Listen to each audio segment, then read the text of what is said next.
Dari mana saja kamu, Damian? Damian menghentikan langkah kakinya yang baru saja memasuki rumah, berbalik badan. Laki-laki tampan pemilik tubuh jangkung ini datang mendekat pada papanya yang masih sibuk dengan selembar koran dan secangkir teh hangat. Tidak sopan cara kamu membawa Hasya tadi, Damian, ucap Abraham to the point begitu Damian duduk di sofa di depannya. Kamu tahu kan, tanpa tes pun kita tahu jawabannya. Damian mendengus, iya dia tahu, tapi dia tidak mau menerima kenyataan kalau si sok tahu adalah kakak Hasya. Lambat laun kamu akan terbiasa, cukup terima saja kalau Daniel memang keluarga yang Hasya rindukan. Hasya nggak pernah rindu keluarga karena dia punya gue. Abraham membuang napas kasar, melipat korannya dan memfokuskan diri pada Damian yang wajahnya sudah mengetat tanpa emosi. Hasya butuh Damian, setiap manusia butuh keluarga. Damian berdecak, Hasya punya Damian, Damian juga keluarganya kan? Abraham menghela napas, iya kamu keluarganya, tapi ini sedikit berbeda, Damian, jelasnya selembut mungkin. Sama seperti papa dan kamu, kita keluarga, tapi di sisi lain ada Hasya yang juga merupakan keluarga kamu. Kata sama keluarga, tapi posisinya yang beda. Damian membuang pandang, benar sama tapi berbeda posisi. Cobalah untuk mengalah, Damian, jangan jadikan Daniel sainganmu. Seharusnya kalian bersatu untuk melindungi Hasya yang merupakan orang yang kalian cintai. Abraham tersenyum tipis, sepertinya nasihatnya tadi masuk ke dalam hati dan juga pikiran sang putra. Sekarang cobalah berdamai. Lagi pula masalah kalian bukan hal yang berat untuk seorang Hasya kan, katanya terkekeh dengan alis naik turun menggoda. Damian pikirin nanti, Damian ke kamar dulu. Abraham mengangguk mengerti, membiarkan Damian pergi ke kamarnya tanpa dia tahan lagi. Putra kita memang sudah besar, tapi kadang pemikirannya seperti anak usia 5 tahun. Damina, aku sangat berharap kamu melihat perkembangan putra kita, lirih Abraham, rindu terberat pada sosok yang sudah sangat dekat dengan Tuhan. Seorang yang tidak akan dia lihat lagi dan hanya bisa dia bayangkan. Sementara itu, Hasya yang baru memasuki kamarnya setelah dibawa kabur oleh Damian menghela napas berat. Perkataan Damian sudah seperti hantu sekarang baginya, terus terbayang-bayang tanpa ingin dilupakan. Gue nggak mau lo satu atap sama dia, walaupun nanya kalau ternyata dia emang beneran kakak lo. Gue nggak mau, dia cuma akan bawa pengaruh buruk untuk otak polos lo ini. Iya, kalimat itu yang sedang Hasya pikirkan, sebenci itulah Damian pada Daniel. Tapi masalahnya apa? Saling benci tanpa alasan kan nggak mungkin banget. Hasya mengacak rambutnya frustrasi, lama-lama jadi orang gila dia. Kalau memang ternyata Daniel kakaknya dan dia harus tinggal dengan kakak yang merupakan keluarganya sendiri. Lalu bagaimana dengan Damian? Masa harus ribut tiap hari sih? Kan gak mungkin banget.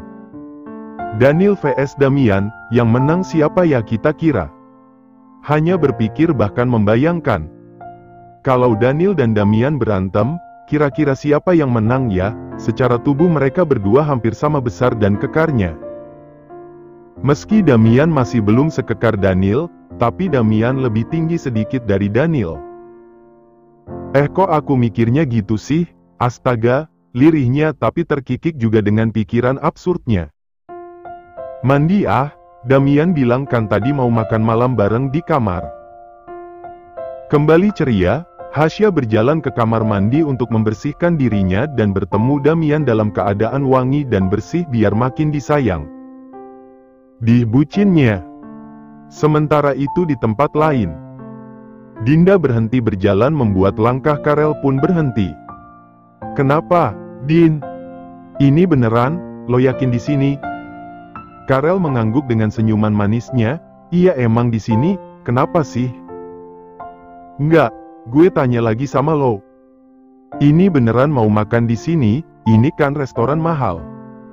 Karel menahan tawanya, udah ayo masuk, gue traktir apapun yang lo mau. Rel.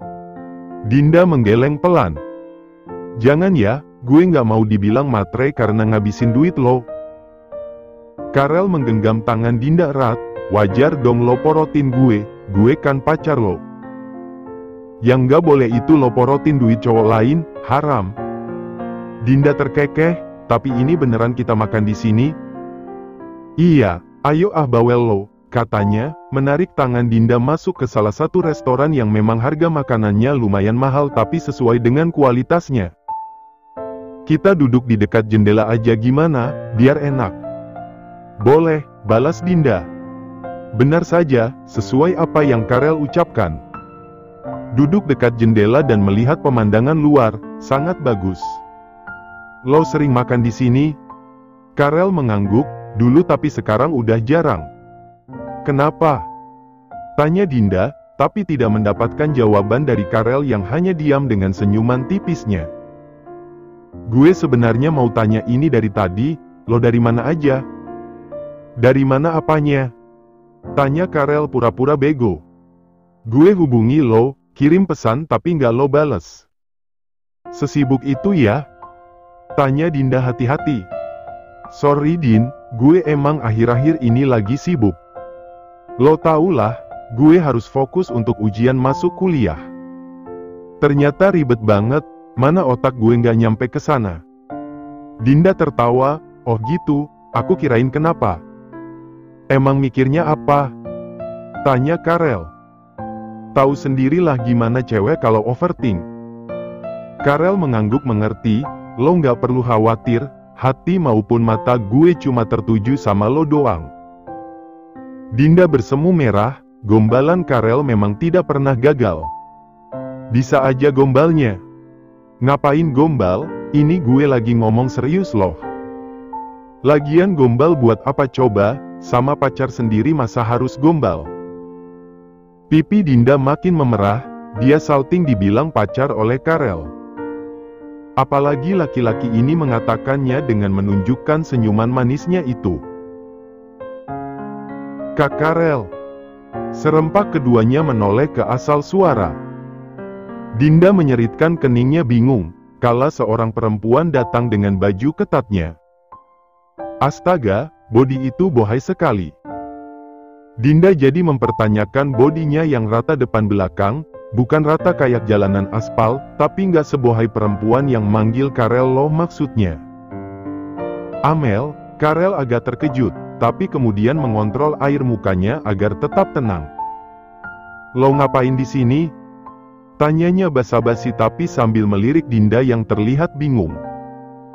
Kak Karel sendiri ngapain di sini, sama cewek lagi, katanya, menatap Dinda dengan sinis. What the apa-apaan itu, mereka kenal atau Dinda pernah buat masalah hingga tatapannya sesinis itu?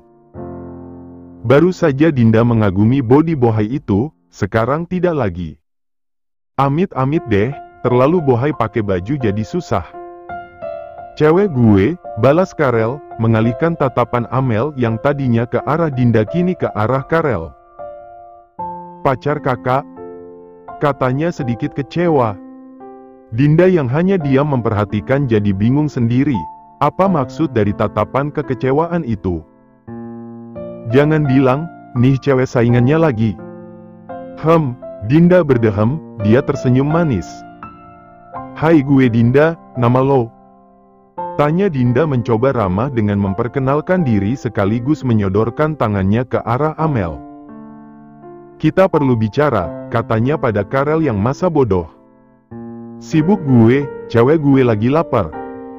Mending lo pergi sana, usir Karel halus tapi menusuk. Aku perlu bicara sama kakak. Katanya kekeh. Karel menghela napas, kesialan apalagi ini hingga harus bertemu Amel di tempat ini. Jakarta yang sangat luas terasa seperti kecil. Gak apa-apa, lo ngobrol aja dulu. Gue nunggu di sini, ucap Dinda. Karel menatapnya penuh protes, Dinda hanya menggedikkan bahu tidak tahu. Pacar kakak udah ngizinin, ayo kita ngobrol sebentar, kata Amel dengan sengaja menekan kata pacar kakak. Dengan malas Karel berdiri dari duduknya, gue cuma sebentar, 5 menit. Tunggu ya sayang. Karel tersenyum pada Dinda dengan kata-kata manisnya membuat Amel semakin kesal. Ayo Kak. Kesal Amel menarik tangan Karel agar menjauh dari Dinda. Dinda menghela napas melihat kepergian kedua anak manusia yang tidak dia tahu hubungan apa yang terjalin di antara mereka. Saingan gue perasaan banyak banget, lirihnya. Hubungan mereka kayaknya nggak sesederhana itu, apa gue nguping aja ya, lirih Dinda lagi. Sementara Karel, dia melepas paksa tangan Amel yang memegang tangannya. Sopan dong lo, pacar gue bisa lihat. Amel mendengus, giliran gini kakak pikirin pacar kakak, kemarin-kemarin kemana? Lagian pacar kakak kampungan banget, nggak level sama aku. Karel mendengus, waktu gue berharga ya Mel buat ladenin ocehan gak berguna lo. Gak berguna? Amel terkekeh hambar. Setelah kita tidur bareng baru kakak bilang omongan aku gak berguna? Karel memejamkan mata, tutup mulut lo, kita cuma tidur satu ranjang, tapi omongan lo seolah-olah gue ini nidurin lo. Tapi tetap aja kita pernah tidur bareng. Keke Amel. Dengar ya. Waktu itu gue tidur satu ranjang sama lo karena lo mabuk dan gue nggak mau tidur di lantai. Lo lihat sendiri kan, sampai pagi pun pakaian lo masih utuh, bahkan kita berjarak satu bantal yang artinya gue nggak pernah nyentuh lo. Karel menunjuk Amel penuh emosi. Amel sedikit takut, Karel yang biasanya lembut dengan senyumannya sekarang terlihat menyeramkan. Jaga sikap lo. Kalau sampai cewek gue tahu masalah ini. Lo adalah orang pertama yang gue cari, dan pegang omongan gue ini. Gue sengsara lo juga harus rasain. Apa maksudnya? Kakak mau buat hidup aku menderita padahal kakak sendiri yang narik aku ke hubungan ini. Ucap Amel tidak terima diancam. Karel tersenyum miring, jangan lupa ngaca, yang lempar lo ke gue adalah diri lo sendiri. Ngaca dong, semurah apa lo? Dan juga gue nggak pernah nyentuh cewek yang tubuhnya banyak dipakai cowok lain. Damn. Perkataan Karel sangat menusuk hati Amel, gadis ini menahan tangis dengan kedua tangan yang terkepal kuat. Menatap kepergian Karel yang akan kembali pada pacar kampungannya itu. Baca asteris ngan. Lirihnya, meneteskan air mata. Nggak akan. Kakak cuma boleh sama aku. Kak Karel cuma boleh sama Amel. Lirihnya, dari tatapan kecewanya tadi kini berubah marah penuh ambisi untuk mendapatkan Karel kembali ke sisinya. Tak lama Karel kembali ke Dinda. Kalau kata orang, carilah laki-laki yang cintanya setara atau bahkan melebihi cintanya kita. Kalimat yang Dinda temukan di feed TikToknya dan sekarang tengah berputar di kepalanya. Lo kenapa sih, kok diem aja dari tadi? Dinda menggeleng dengan senyum tipis, nggak ah, perasaan gue nggak diem deh. Lo dari tadi itu diem tahu, kenapa? Tanya Karel penasaran. Dinda menggeleng, nggak ada, aneh-aneh aja lo ngatain gue tiba-tiba diem kayak orang bisu. Karel berdecak, gue beneran lo diem mulu kayak ada masalah. Kenapa sih? Nggak ada rel, masalah apa emangnya? Tanya Dinda balik. Sejak di restoran tadi lo mendadak diem, jangan bilang lo jealous ya sama cewek yang tiba-tiba datengin tempat duduk kita tadi. Dinda kembali menggeleng, nggak lah anjir, ngapain gue cemburu? Itu temen lo kan, jadi fine-fine aja sih kata gue. Bagus lo ngerti, gue sama dia emang temenan. Jadi tadi manggil karena mau tanya-tanya soal temen gue yang dia taksir. Oh gitu, balas Dinda. Kenapa, lo takut gue selingkuh sama dia? Tanya Karel, dengan menaikkan turunkan alisnya menggoda. Enggak lah, selingkuh cuma buat orang murahan. Tapi kalau beneran lo selingkuh sama cewek lain, berarti gue perlu tanyain kualitas lo, ucapnya skakmat. Karel berdehem canggung, nggak mungkin lah, gue orang setia.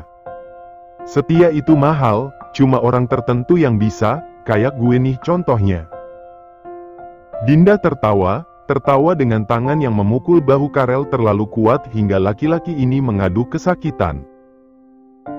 Sorry, gue nggak maksud, kata Dinda sedikit panik. Ringan banget tuh tangan, kita nikah kayaknya lo KDRT-in gue tiap hari. Dinda mendelik, masih kecil udah ngomong nikah, dan juga nggak mungkin lah. Lo palingan yang sering KDRT. Astaga manusia, fitnahmu sangat kejam. Gue KDRT nggak mungkin banget, orang tenaga lo lebih gede dari punya gue, balasnya tersenyum. Dinda terdiam, pulang yuk, mau rebahan nih gue. Dasar remaja jompo. Ya elah, kayak lo nya nggak aja. Ayo pulang, bener-bener pengen rebahan gue, ucap Dinda memaksa, membuat Karel sedikit kecewa. Padahal dia ingin menghabiskan waktu lebih lama lagi dengan gadis ini. Iya udah, ayo pulang, pasrahnya, selain ikut keputusan Dinda. Tapi besok jalan-jalan lagi ya. Aduh nggak bisa gue, besok ada pesanan pizza sama jengkol. Babe selalu suruh gue yang anterin ke setiap rumah makan, apalagi rumah makan Padang. Karel mengangguk mengerti, serong banget sih cewek gue, ucapnya, mencubit pipi Dinda hingga gadis ini berteriak kesal. Ih jangan dicubit, jerawatan nanti. Sia-sia skincare Korea gue. Hahaha gue ganti deh, tapi sekarang pengen gue unyel-unyel dulu pipi lo, kata Karel, kini benar-benar menjadikan pipi Dinda sebagai squishy. Ih Karel. Kesalnya, Dinda paling takut yang namanya jerawat. Selain karena tampilan yang menjadi jelek juga karena jerawat yang tumbuh di mukanya itu sakit. Iya, ayo pulang, katanya, setelah merasa puas dengan pipi Dinda yang membuat gadis ini marah. Besok gue tetap datang ke rumah lo, bantuin lo sana babe buat anterin pesenan. Rel jangan lo nggak biasa kerja, ucap Dinda melarang. Gue bisa kerja kok, kerja sama lo. Lagi serius juga lo maka gombal, dengus Dinda. Karel terkekeh, gue nggak bohong loh, besok gue datang ke rumah lo. Salamin aja sama Karmer, bilang kalau menantu gantengnya ini mau ke rumah lo buat bantuin anterin pesenan. Pede banget kamu, kekeh Dinda. Harus dong, gue bertekad buat menangin hati babe lo supaya kita nggak disuruh putus mulu. Dinda hanya tertawa, benar sih. Babenya selalu menyuruh Dinda untuk putus dengan Karel. Mungkin babenya berpirasat kalau Karel ini tidak baik untuknya atau karena agamanya dan Karel yang berbeda. Sementara itu di sebuah mansion. Gak ada. Enak aja lo mau bawa kabur cewek gue, kata Damian dengan nada suara yang meninggi. Abraham menghela napas lirih melihat kekeras kepalaan putranya ini. Saya tidak butuh izin kamu, Hasya adik saya jadi saya. Hasil tes denanya aja belum keluar lo udah ngaku-ngaku kalau lo ini kakak cewek gue, ucap Damian memotong perkataan Daniel. Hasya yang sudah rapi dan hanya tinggal menunggu pergi hanya bisa terdiam di belakang punggung lebar Damian yang menyembunyikannya dari jangkauan Daniel. Ceka Anda ini kenapa sih, punya masalah dengan saya? Lama-lama Daniel terpancing emosi juga. Kekanak-kanakan sekali, Hasya dan saya adalah saudara kandung dan sudah sepantasnya saudara kandung saling mengasihi dan memberikan ruang waktu untuk mereka menikmati hubungan keluarga. Alah basi, intinya Hasya nggak akan ikut sama lo. Dia udah ada janji kencan sama gue. Hasya sudah ketar-ketir, tadi saat Abraham mengatakan kalau Daniel akan menjemputnya sebentar lagi untuk jalan-jalan menikmati kota Jakarta. Hasya sangat semangat hingga langsung lari ke kamarnya dan mengganti baju dengan baju yang lebih rapi dan wangi. Tapi saat akan berangkat ternyata ketahuan sama Damian, begitulah akhirnya. Perdebatan ini tidak bisa dihalangi lagi. Kamu ini gila atau bagaimana? Hasya tidak memiliki janji apa-apa apalagi kencan sama kamu. Dia ada janji dengan saya. Ucap Daniel menekankan kata kepemilikan dirinya. Kamu seharusnya dewasa, saya ini kakaknya Hasya yang otomatis izin ataupun walinya Hasya ada di tangan saya. Kamu seharusnya menghormati bukan malah mengadu suara di tempat ini. Damian memutar bola matanya jengah, lama-lama mirip capres lo, kebanyakan nonton debat ya gini, katanya malas. Pulang gih, gue nggak pernah izinin Hasya keluar sama cowok manapun. Tapi saya kakaknya.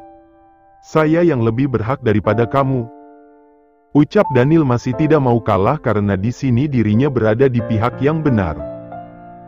Mules gue denger lo, pulang nggak atau gue seret. Ancam Damian melotot galak, persis seperti saat dia sedang marah dan memukuli teman sekolahnya yang mengganggu ketenangannya. Damian, panggil Abraham, dirinya angkat suara setelah lama hanya menonton dan melihat berdebatan kedua anak manusia ini. Kamu izinkan saja Hasya pergi, hitung-hitung pendekatan. Mereka sudah terpisah lama sekali, dan menurut Papa wajar kalau Daniel mau mengajak Hasya jalan-jalan. Kan sebagai pendekatan antara saudara, bukan sebagai pasangan atau lain-lain. Enggak. Damian tetap pada pendiriannya, pokoknya sebelum selembar kertas berlogo rumah sakit itu keluar dan menyatakan positif, Damian tidak akan lalai dan membiarkan Hasya pergi jalan-jalan dengan bebas bersama si sok paling benar ini. Damian. Kini giliran Hasya yang mencoba bicara, tapi baru memanggul nama saja balasan Damian sangatlah ketus. Jangan belain, gue gini demi kebaikan lo. Hasya. Kesal Daniel, ya kali jalan-jalan bareng bocah songong yang mau menang sendiri ini. Gimana Damian? Tanya Abraham, tidak ada pilihan lain selain membiarkan Damian juga ikut. Daripada tidak jadi pergi kan, kasihan Daniel. Sudah datang jauh-jauh malah pulang dengan kekecewaannya. Oke, Damian ikut kalau gitu. Hasya dan Abraham bernapas lega, berbeda dengan Daniel yang dia juga lega tapi sedikit tidak ikhlas. Gue siap-siap bentar, katanya. Loh kok Hasyanya dibawa? Halang Abraham, katanya tadi mau ganti baju tapi ini kenapa tangan Hasyanya juga ikut ditarik masuk ke dalam rumah. Antisipasi, siapa tahu nanti pas gue ganti baju nih anak malah nyulik cewek gue, katanya. Ampon. Abraham tidak bisa berkomentar lagi. Tingkat keposesifan Damian sudah level tinggi. Keduanya pergi, sesuai perkataan dia akan mengganti baju dulu beserta membawa Hasya ikut bersamanya ke kamar. Maaf Daniel, sekali lagi mohon pengertiannya atas sikap Damian. Daniel tersenyum tipis walau dalam hati ingin menghujami Damian dengan pukulan-pukulannya. Bocah menyebalkan. Katanya dalam hati, yang bisa Daniel lakukan hanya menyumpahi Damian dengan kata-kata kasar dengan menyebutnya sebagai semua penghuni hutan.